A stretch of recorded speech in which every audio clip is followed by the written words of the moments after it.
Hello everyone, मेरा नाम अंकित है and I'm back with the next video of the series The Daily Stoic. It's 21st of January and the title of today's chapter is A Morning Ritual. This has been taken from discourses as you all know by Epictetus.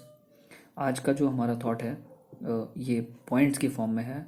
I'll read the thoughts one by one and explain them as well accordingly. तो जैसे जैसे मैं इनको पढ़ता जाऊंगा मैं एक एक करके उनको साथ में एक्सप्लेन करता जाऊंगा. तो the thought is ask your self the following first thing in the morning. आप जैसे ही सुबह उठें तो आप उठने से एज इन खड़े होने से पहले बेड से आप लेटे रहें और एक बार अपने आप से you ask these questions one by one. तो first of all, what am I lacking in attaining freedom from passion?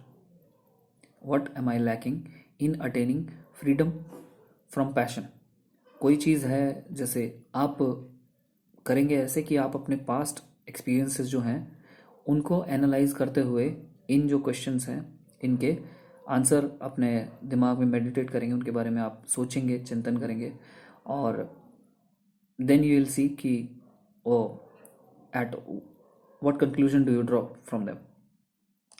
What am I lacking in attaining freedom from passion?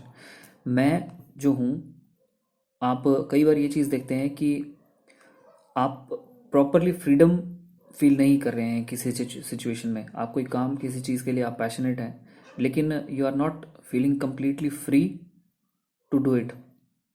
तो आप अपने आप से सवाल पूछें कि क्या चीज़ है जो उसके लिए उसमें हिंड्रेंस क्रिएट कर रही है, आपको फ्री होने में बीच में रुकावट बन रही है उस चीज़ के.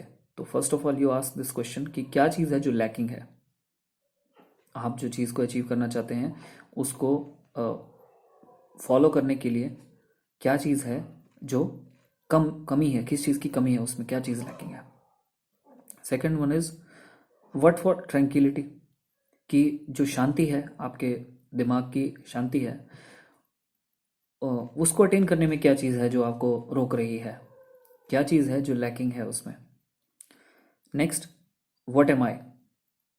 अ mere body, a state holder और reputation? None of these things. ये पॉइंट है कि आप अपने आप से पूछें कि मैं किस चीज़ के साथ अपने आप को आप अटैच करके देख रहे हैं.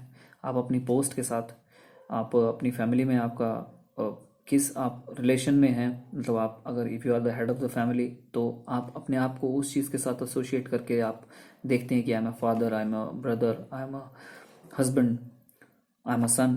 तो इन सब ये सब टैग्स हैं जिनके साथ आप अपने आप को एसोशिएट करते हैं. दूसरी चीज़, आप अपनी वर्क लाइफ में जहाँ पे आप कहीं पे आप काम कर रहे हैं, आप किसी जॉब पे हैं, तो आप उस जो आपका टाइटल है उसके साथ आप अपने आप को एसोशिएट करते हैं. तो आप क्या हैं रियल लाइफ में, आप उस चीज़ के बारे में थोड़ा सा सोचें ठंडे दिमाग से कि who am I, what am I, what am I actually.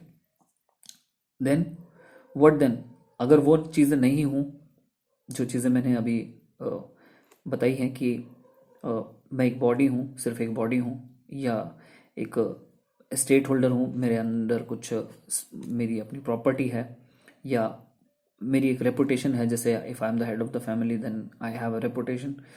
तो अगर मैं ये नहीं हूँ तो मैं कौन हूँ? Am I a rational being जो सब चीज़ों को यहाँ पर एक्सपीरियंस करने के लिए आए हैं.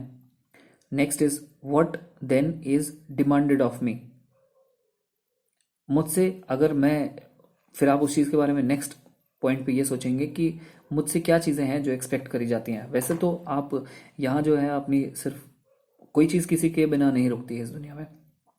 तो you don't need to think in that way कि कुछ चीज़ें मेरे ऊपर डिपेंडेंट है.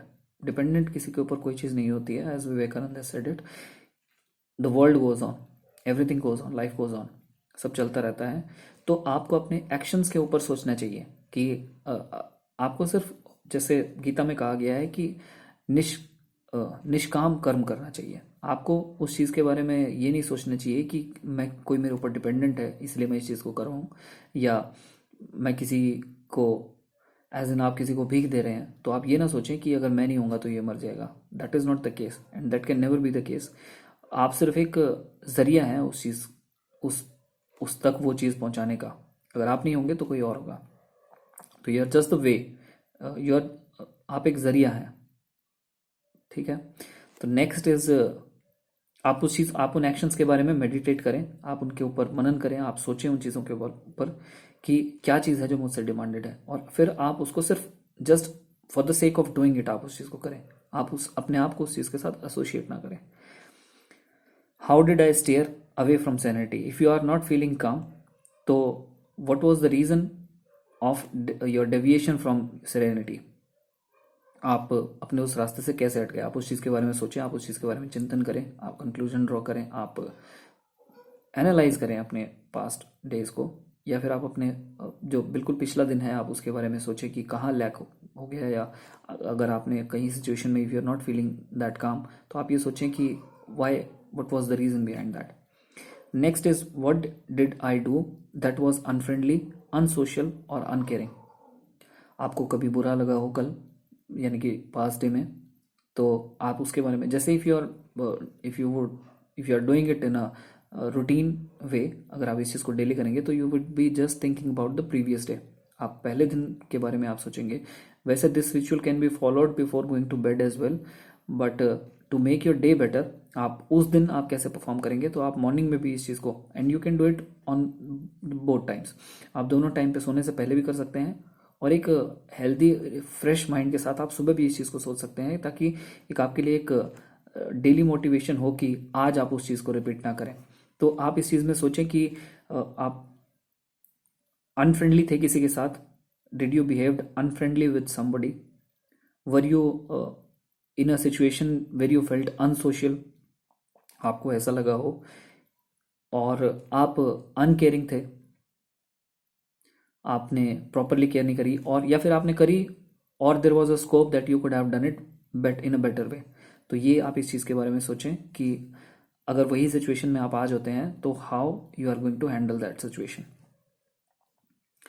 What did I fail to do, last but not the least, what did I fail to do in all these things? और ये सब जो चीज़ें थी, इसमें कहाँ मैं फेल हो गया उस चीज़ों उनको करने में जो मैं थोड़ा सा और बेटर वे में उन चीज़ों को कर सकता था, अच्छे तरीके से कर सकता था। तो these were the points guys, ये सब चीज़ों के बारे में you need to, you can perform these practices on daily basis before going to bed, and just after waking up in the morning. तो this would definitely help you, और आपको this would help you to become a better person. So this was the thought for today guys. I hope you like it. Thanks a lot and have a good night.